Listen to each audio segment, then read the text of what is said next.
ಯತ್ನಾಳ್ ಅವರನ್ನು ಉಚ್ಚಾಟನೆ ಮಾಡಿದ್ರು. ಇವತ್ತು ಹೊಸದಾಗಿ ನಾನು ಪಕ್ಷ ಕಟ್ತೀನಿ ಅಂತ ಘೋಷಣೆ ಮಾಡಿದ್ದಾರೆ ಮೇಡಮ್ ಯತ್ನಾಳ್ ಅವರು. ಈಗ ರಾಜ್ಯದ ಬೆಲೆ ಏರಿಕೆ ಪ್ರತಿಭಟನೆ ಮಾಡ್ತಾ ಇದ್ದಾರೆ, ಬಿಜೆಪಿ ಅವರು ಪ್ರತಿಭಟನೆ ಮಾಡ್ತಾ ಇದ್ದಾರೆ ಏಪ್ರಿಲ್ 2ರಿಂದ. ಹಾಲಿನ ದರ ಎಲ್ಲ ನಮ್ಮ ರಾಜ್ಯದಲ್ಲಿ ಎಲ್ಲದಕ್ಕೂ ಬೆಲೆಯನ್ನ ಏರಿಕೆ ಮಾಡ್ತಾ ಇದ್ದಾರೆ.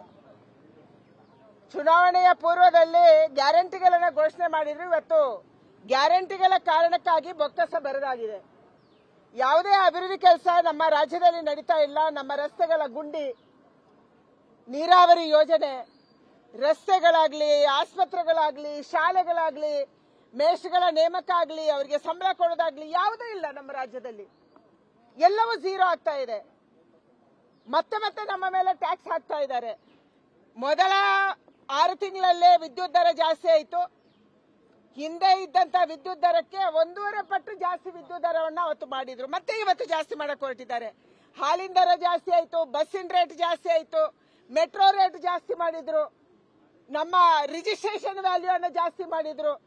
ಎಲ್ಲದಕ್ಕೂ ಕೂಡ ಟ್ಯಾಕ್ಸ್ ಹಾಕುವಂತ, ತೆರಿಗೆ ಹಾಕುವಂತ ಒಂದು ಸರ್ಕಾರ ಇಲ್ಲಿ ಇದೆ. ಅಂದ್ರೆ ಸರ್ಕಾರದಲ್ಲಿ ದುಡ್ಡಿಲ್ಲ, ಇರುವ ದುಡ್ಡನ್ನ ಭ್ರಷ್ಟಾಚಾರ ಮಾಡು, ಇಲ್ಲ ಗ್ಯಾರಂಟಿಗಳಿಗೆ ಕೊಡು.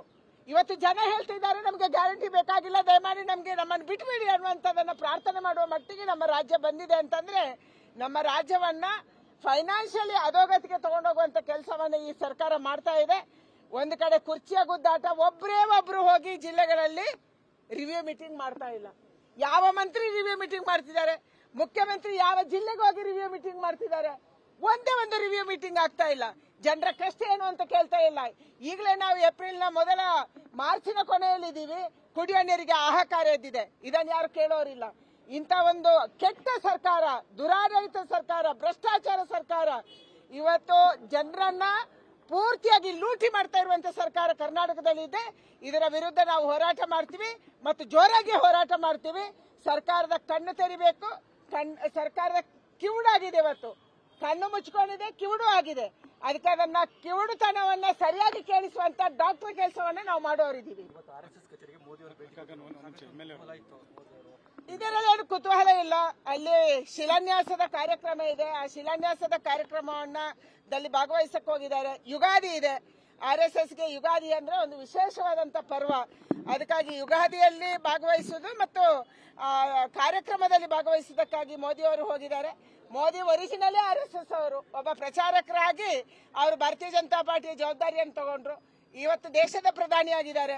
ಅದಕ್ಕಾಗಿ ಒಬ್ಬ ಸಾಮಾನ್ಯ ಸಂಘದ ಕಾರ್ಯಕರ್ತನಾಗಿ ಅವರು ನಾಗಪುರಕ್ಕೆ ಹೋಗಿದ್ದಾರೆ. ನಮ್ಗೆಲ್ಲರಿಗೂ ಆನಂದ ಆಗಿದೆ. ಕನ್ನಡಿಗರ ಮೆಚ್ಚಿನ ನಿಮ್ಮ ನ್ಯೂಸ್ 18 ಕನ್ನಡ ಈಗ ವಾಟ್ಸ್ಆಪ್ನಲ್ಲಿಯೂ ಲಭ್ಯ.